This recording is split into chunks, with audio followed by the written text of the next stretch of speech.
Good morning, students. I hope you all are doing well. Students, today we will do काल. ठीक है, काल means time. ठीक है, इसको हम टाइम भी कहते हैं. सबसे पहले हम इसके कुछ उदाहरण देखेंगे. मैंने खाना खाया, मैं खाना खा रहा हूँ, मैं खाना खाऊंगा. इन तीनों वाक्यों में क्रिया के समय के बारे में बताया गया है. इन वाक्यों से हमें क्रिया के समय के बारे में पता चलता है कि वो क्रिया हो चुकी है या वो क्रिया हो रही है या वो क्रिया होगी. ठीक है स्टूडेंट्स, तो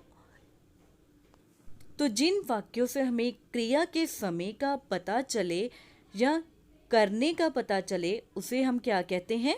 काल. ठीक है, अब इसकी परिभाषा देखते हैं. क्रिया के जिस रूप से उसके करने या होने के समय का पता चले उसे काल कहते हैं. स्टूडेंट्स, अब हम करेंगे काल के भेद. काल के 3 भेद होते हैं: भूतकाल, वर्तमान काल और भविष्यत काल.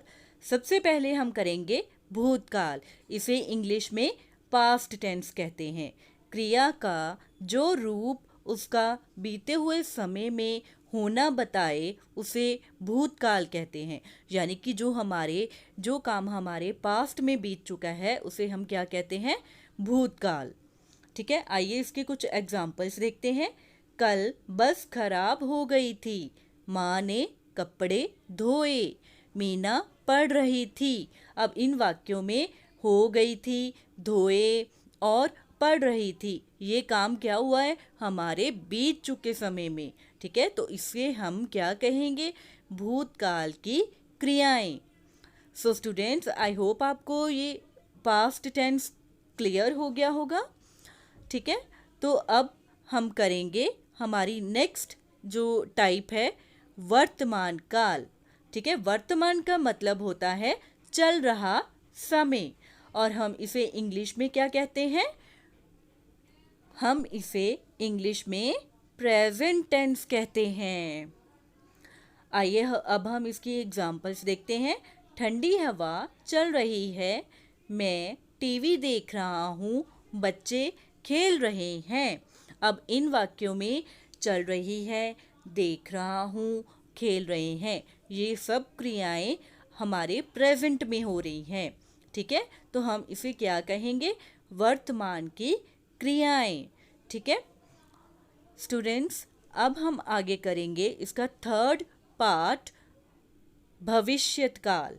ठीक है, भविष्यत काल को हम इंग्लिश में फ्यूचर टेंस भी कहते हैं और भविष्यत का मतलब होता है आने वाला समय. क्रिया के जिस रूप से उसके आने वाले समय में होने का पता चले उसे भविष्यत काल कहते हैं. आइए अब हम इसके कुछ एग्जाम्पल्स देखते हैं. मैं कनाडा जाऊंगा, निशा डॉक्टर बनेगी, मैं तुम्हें हिंदी सिखाऊंगा. अब इन वाक्यों में जाऊंगा, बनेगी, सिखाऊंगा, ये क्रियाएं अभी हमारे आने वाले समय में होंगी. तो ये हमारी कौन सी क्रियाएं हुई? फ्यूचर में होने वाली. ठीक है, भविष्यत काल की क्रियाएं. ठीक है, आई होप स्टूडेंट्स आपको काल के तीनों भेद अच्छे से समझ में आ गए होंगे. आइए अब हम इनको दोबारा से रिकैप्चुलेट करते हैं. काल के 3 भेद होते हैं: भूतकाल, वर्तमान काल, भविष्यत काल. ठीक है, भूतकाल को हम इंग्लिश में पास्ट टेंस कहते हैं, वर्तमान काल को प्रेजेंट टेंस कहते हैं और भविष्यत काल को फ्यूचर टेंस कहते हैं.